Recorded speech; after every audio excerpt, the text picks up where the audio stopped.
बिस्मिल्लाहिर्रहमानिर्रहीम, अस्सलाम वालेकुम। मैं हूं अब्दुल कादिर और आप देख रहे हैं आपका अपना यूट्यूब चैनल। आज तारीख है 23 नवंबर और दिन है पीर का। आज एक बहुत ही अहम डेवलपमेंट, एक बड़ी खबर है आपके साथ शेयर करने के लिए, या आप यूं कह लीजिए वो खबर जिसका आपको, मुझे और हम सबको इंतज़ार था। बड़ी रिकवरी हो गई है। आप लोग अक्सर कमेंट सेक्शन में पूछते हैं ना कि एहतसाब एहतसाब एहतसाब, पैसा रिकवर क्यों नहीं हो रहा और कहाँ पर है ये पैसा। तो वो पैसा रिकवर होना शुरू हो गया है और कोई छोटी मोटी रकम रिकवर नहीं हुई, अरबों रुपयों की रकम रिकवर करके कौमी ख़जाने में जमा करवाई जा चुकी है। आज इस पर थोड़ी सी बात करेंगे। इसके साथ साथ आप लोगों के दो ही मसले हैं जो आप ज़्यादा कमेंट सेक्शन में अपनी राय का इजहार करते हुए बताते हैं। आम आदमी का भी वाकई दो ही मसले हैं। एक तो ये है कि रिकवरी किधर है, आप लोग नारा लगाते हैं एहतसाब का, तो लूटा हुआ माल का है, नंबर वन।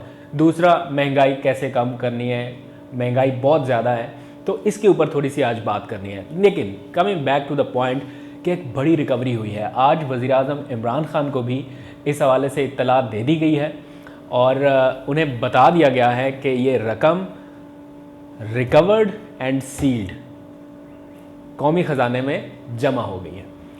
तो करप्ट सिर्फ सियासतदान नहीं होते हैं, ये ब्यूरोक्रेट्स, सरकारी अफसर, ये बड़े बड़े किकबैक्स, कमीशन और ठेके लेते हैं ना, इन लोगों ने भी बड़ा माल बनाया है। शरीफ सिर्फ वो है जिसको मौका नहीं मिला करप्शन करने का, बाकी हर किसी ने अपनी अपनी इस्तात के तहत, अपनी अपनी हैसियत के तहत बहती गंगा में हाथ धोए और माल बनाया। But the thing is this कि इतनी बड़ी अचीवमेंट है गवर्नमेंट की, लेकिन आप लोगों के पास ये खबर है, किसी को पता ही नहीं है कि इतनी बड़ी बड़ी रिकवरीज हो रही हैं, लूटा हुआ माल कौमी ख़जाने में वापस आ रहा है, जिसका शिद्दत से अवाम इंतज़ार कर रही है, वो खबर ही अवाम तक नहीं है। तो कहीं ना कहीं मुझे ऐसा लगता है कि कोऑर्डिनेशन में थोड़ा सा लैक है कि गवर्नमेंट के पास बड़े बड़े इनिशिएटिव्स हैं, पॉजिटिव चीज़ें हैं, आप लोगों को शायद बता नहीं पा रहे या दिखा नहीं पा रहे उस तरह की कोऑर्डिनेशन की कमी की वजह से। इसलिए मैंने ये सिलसिला भी शुरू किया कि कुछ चीज़ें जो बराह रास्त मेरे इल्म में आती हैं और वो उस तरह से प्रोजेक्ट नहीं हो पाती, पॉजिटिव चीज़ें, वो मैं आपके सामने रखूँ। तो ये एक बड़ी डेवलपमेंट है। आवाम बड़े अरसे से सुनना चाहती है कि यार हमारा कौमी ख़जाने का जो लूटा हुआ माल है वो कब वापस आएगा। सियासतदानों के लिए तो कोशिशें हो रही हैं, तो ये जो दूसरी काली भेड़ें हैं, सरकारी अफसरान जिन्होंने किकबैक्स और कमीशन और बड़े बड़े ठेकों में अपना माल बनाया है, उनसे भी कोई रिकवरी हो रही है या नहीं। तो पंजाब हुकूमत ने ली है इस हवाले से लीड और 25 अरब रुपया रिकवर हुआ है। लेकिन इसकी मज़ीद तफसील बताने से पहले आप बस ये समझ लीजिए, फैक्ट्स एंड फिगर आपके सामने रखना चाहता हूँ, बस ये समझ लें कि पिछले 41 सालों में जो रिकवरी हुई वो सिर्फ 13 अरब रुपए थी। यानी 1977 से लेकर 2018 तक जो रिकवरी हुई वो सिर्फ 13 अरब रुपए के लगभग थी। और जो अब रिकवरी हुई है 2 सालों के अंदर, पीटीआई हुकूमत के 14 माह के अंदर अंदर जो रिकवरी हुई वो 25 अरब रुपया है। और ये मैं हवाई बातें नहीं कर रहा। आज मेरी पब्लिक अकाउंट्स कमेटी के जो चेयरमैन हैं पंजाब के, यावर बुखारी साहब, उनके साथ मुलाकात हुई और उन्होंने मुझे ये सारी तफसील बताई कि किस किस तरह से उन्होंने ब्यूरोक्रेट्स या सरकारी अफसरान या डिपार्टमेंट्स, उनकी करप्शन कहीं छोटी कहीं बड़ी, ये सारा कुछ उन्होंने पकड़ के इसका पूरा ऑडिट करने के बाद ये रकम रिकवर की है। होता ये था कि ये जो बड़े बड़े सरकारी अफसरान हैं ये करते थे डीलिंग्स, अपना हिस्सा उसमें तय किया जाता था और माल बनाकर जो काला धन था उसको सफ़ेद करके अपने पास रखा जाता था। मैं आपको यावर बुखारी साहब की स्टेटमेंट भी दिखाऊंगा अभी, जो मैंने आपके लिए रिकॉर्ड करवाई है। वो बता रहे हैं कि किस तरह से रिकवरी हुई है और कितनी रिकवरी, और फिर प्राइम मिनिस्टर इमरान खान साहब को उन्होंने इस हवाले से आगाह कर दिया है। अभी उनकी 4 मीटिंग्स इस हवाले से कैंसिल हो चुकी हैं पब्लिक अकाउंट्स कमेटी की। अगर वो मीटिंग्स भी हो जाती तो उसमें मज़ीद रिकवरियाँ भी वो कर सकते थे, लेकिन कुछ मीटिंग्स कैंसिल हुई। फिर एहतसाब हुआ उन लोगों का जिनसे ये रकम वापस ली गई, उन अफसरान का भी और उन प्रोजेक्ट डायरेक्टर्स का भी जिनको ठेके देकर ज़्यादा अदायगियाँ की गई, उनको, उनकी कंपनियों को ब्लैक लिस्ट कर दिया गया। यहाँ तक मामला छोड़ा नहीं गया, उनको ब्लैक लिस्ट किया गया ताकि आइंदा वो किसी हुकूमती प्रोजेक्ट का हिस्सा ही ना बन सकें सिरे से, और उनको कोई दोबारा हुकूमती प्रोजेक्ट के तहत पैसा ना मिल सके। तो ये बड़ा ज़बरदस्त एक इनिशिएटिव है। यावर बुखारी साहब क्या कहते हैं इस सारे मामले पर, ये ज़रा आप उनकी गुफ्तगू सुनिए। पंजाब गवर्नमेंट में हम लोगों ने under the chief ministership of Usman Buzdar हम लोगों ने कमाल की रिकवरी की है। सिर्फ मसला कहाँ पे आता है कि किसी ने सुना नहीं। मैं पब्लिक अकाउंट्स कमेटी का जो मुझे रिस्पॉन्सिबिलिटी चीफ मिनिस्टर साहब ने दी थी, उसके अंदर हम लोगों ने, मैं आपको वो कंपैरिजन दे रहा हूँ कि पिछले 41 साल में 1977 से लेकर सितंबर 2018 तक 41 साल बनते हैं। इसके अंदर जो टोटल रिकवरीज हुई थी वो 13 अरब रुपए है। और जब से मैंने चेयरमैनशिप ऑफ पीएसी पंजाब संभाली है, 14 महीनों के अंदर हमने 25 अरब रुपए हमने रिकवर करके दिए। 41 साल में 13 अरब और 14 महीने में 25 अरब, जबकि हमारी 4 मीटिंग्स असेंबली सेशंस की वजह से कैंसिल हुई हैं। तो अगर हमें ये वक्त मिलता तो ये रिकवरी हम लोग कम से कम 40 अरब तक लेके जाते। यावर साहब, ये बताएं, ये कहाँ कहाँ पर रिकवरी हुई है? कौन से महकमों से? क्या सरकारी अफसरान थे, सियासतदान थे? कौन लोग थे जिन्होंने ये रकम दबाई हुई थी कौमी ख़जाने की? ये रिकवरियाँ डिपार्टमेंट्स के जो लोग थे, अफसरान थे, उनसे, ठेकेदारों से, और उन जगहों के ऊपर जहाँ पे पैसा इन लोगों ने नाजायज़ खर्च किया हुआ था और उसको हमने वापस लिया। ये ख़जाने के अंदर जमा हो चुका है। ये 25 अरब वो है, इसके अलावा बहुत अरबों हैं। यानी ये रिकवर करके कौमी ख़जाने में ये रकम वापस जमा कराई जा चुकी है? ये बिल्कुल मैंने चीफ मिनिस्टर साहब को भी बताया है, प्राइम मिनिस्टर साहब को भी ये बात बताई है। और मुझसे जब उन्हें कागजात मांगे गए, मैंने कागजात दिखाए कि जिस जिस डिपार्टमेंट से कितनी कितनी रिकवरी हुई है। जिन लोगों से रिकवरी हुई है उन लोगों को कोई और सज़ा भी दी जा रही है? किसी को ब्लैक लिस्ट किया जा रहा है? कोई ऐसा कोई इकदाम उठाएं ताकि दोबारा ऐसा ना हो?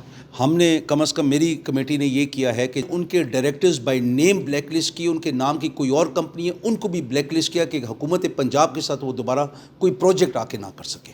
ये तो अभी वो रिकवरियां हैं जो ब्यूरोक्रेसी पर हाथ डालते हुए करप्ट अफसरान से की गई हैं, लेकिन असल कौम के मुजरम अभी भी बाहर हैं और उनसे बड़ी रिकवरियां होना अभी भी बाकी हैं। एहतसाब का नारा वज़ीर आज़म साहब ने बुलंद किया है और उसके ऊपर वो अभी भी डटे हुए हैं। लेकिन ज़रूरत इस समझ की है कि ये जो रिकवरियों का सिलसिला है ना, इसको एक्सपेडाइट किया जाए, मज़ीद तेज़ किया जाए। ये 25 अरब रुपया कुछ भी नहीं है, ये ऊंट के मुंह में ज़ीरा के बराबर है। जितना इस मुल्क को लूटा गया है, निचोड़ा गया है, खाया पिया गया है, मिल मिला के, वो असल मुजरमान जो है ना वो अब भी बाहर हैं। कुछ ज़मानतों पर बाहर हैं और कुछ वैसे ही बाहर हैं। तो उन लोगों से जो रिकवरियाँ होनी है ना, वो ये अरबों का रिकॉर्ड तोड़ देंगी। जो एसेट रिकवरी यूनिट है या पीएम का जो रिकवरी यूनिट है, आई होप कि वो भी किसी दिन अपनी प्रेस कॉन्फ्रेंस करे और आवाम के सामने लाए कि जी इतना पैसा रिकवर होके कौमी ख़जाने में जमा हो गया है।